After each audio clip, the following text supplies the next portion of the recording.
नमस्कार दोस्तों, हमारे संस्कार चैनल में आपका बहुत बहुत स्वागत है।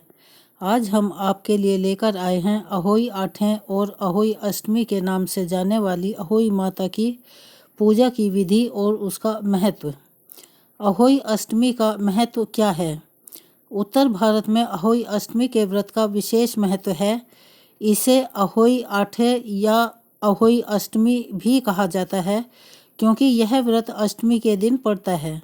अहोई यानी के अनहोनी से बचाना, किसी भी अमंगल या अनिष्ट से अपने बच्चों की रक्षा करना और उनको आगे सुख समृद्धि प्रदान करना। इसके लिए महिलाएं इस दिन व्रत रखती हैं। यही नहीं, संतान की कामना के लिए भी यह व्रत किया जाता है। इस दिन महिलाएं कठोर व्रत करती हैं और पूरे दिन पानी की बूंद भी ग्रहण नहीं करती। इसीलिए इस व्रत को बहुत कठिन माना जाता है। दिन भर के व्रत के बाद शाम को तारों को अर्घ्य दिया जाता है।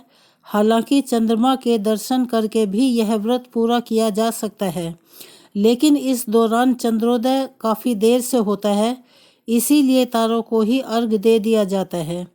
लेकिन कुछ महिलाएं चांद के दर्शन करके ही इस व्रत को खोलती हैं, चंद्रोदय तक का इंतजार करती हैं और चंद्रमा को अर्घ्य देकर पूजा कर कर ही व्रत का पालन करती हैं।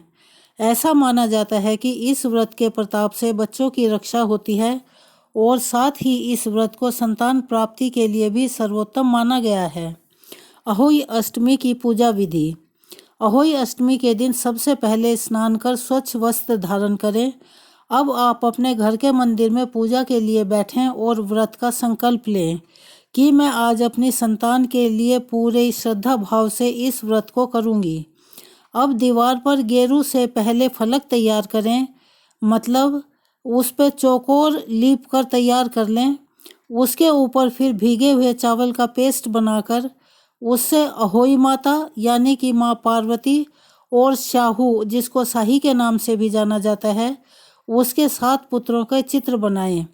आजकल बाजार में रेडीमेड कैलेंडर भी मिल जाते हैं, लेकिन अपने आप जो अहोई माता का चित्र बनाया जाता है उसकी छटा ही निराली होती है। अब माँ पार्वती के चित्र के सामने चावल से भरा हुआ कटोरा, मूली, सिंघाड़े और दीपक रखें। 1 लोटे में पानी रखें और उसके ऊपर एक करवा रखें।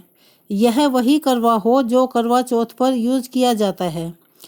ध्यान रहे कि करवा दूसरा नहीं लेना है, क्योंकि इसी करवे का पानी दीपावली के दिन छिड़काव के लिए पूरे घर में इस्तेमाल होता है और गोवर्धन पूजा पर भी इसी का इस्तेमाल किया जाता है। अब हाथ में चावल लेकर अहोई अष्टमी व्रत कथा पढ़ने के बाद आरती उतारें।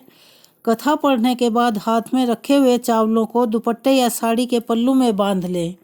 शाम के समय दीवार पर बनाए गए चित्रों की पूजा करें।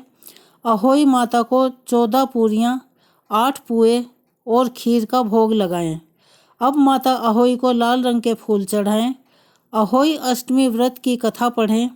अब लोटे के पानी और चावलों से तारों को अर्घ दें। बायना निकालें। इस बायने में 14 पूरियाँ या मठरी और काजू होते हैं। इस बायनों को घर की बड़ी स्त्री को सम्मान पूर्वक दें। पूजा के बाद सास या घर की बड़ी महिला के पैर छूकर उनका आशीर्वाद लें। अब घर के सदस्यों को प्रसाद बांटने के बाद अन्न जल ग्रहण करें। पौराणिक मान्यताओं के अनुसार प्राचीन काल में एक साहूकार था जिसके 7 बेटे और 7 बहुएं थी। साहूकार की एक बेटी भी थी जो दीपावली में ससुराल से मायके आई हुई थी। दिवाली पर घर को लीपने के लिए 7 बहुएं मिट्टी लाने के लिए जंगल में गई तो ननद भी उनके साथ चली गई। साहूकार की बेटी जहां मिट्टी खोद रही थी उस स्थान पर स्याहू या शाही अपने 7 बेटों के साथ रहती थी। मिट्टी काटते हुए गलती से साहूकार की बेटी की खुरपी की चोट से स्याहू का एक बच्चा मर गया। स्याहू इस पर क्रोधित होकर बोली, मैं तुम्हारी कोख बांध दूंगी। स्याहू के वचन सुनकर साहूकार की बेटी अपनी 7 भाभियों से एक एक कर विनती करने लगी वह उसके बदले अपनी कोख बंधवा लें। सबसे छोटी भाभी ननद के बदले अपनी कोख बंधवाने के लिए तैयार हो जाती है। इसके बाद छोटी भाभी के जो भी बच्चे होते हैं वे 7 दिन के बाद मर जाते हैं। 7 पुत्रों की इस प्रकार मृत्यु होने के बाद छोटी बहू ने पंडित को बुलाकर इस सब का कारण पूछा। पंडित ने कहा, सुरही गाय की सेवा करने से तुम्हारी ये परेशानी दूर हो जाएगी। सुरही सेवा से प्रसन्न होती है और उसे स्याहू के पास ले जाती है। रास्ते में थक जाने पर दोनों आराम करने लगती हैं। अचानक साहूकार की छोटी बहू देखती है कि एक सांप गरुड़ पंखिनी के बच्चे को डसने जा रहा है और वह सांप को मार देती है। इतने में गरुड़ पंखिनी वहां आ जाती है और खून बिखरा हुआ देखकर उसे लगता है कि छोटी बहू ने उसके बच्चे को ही मार दिया है।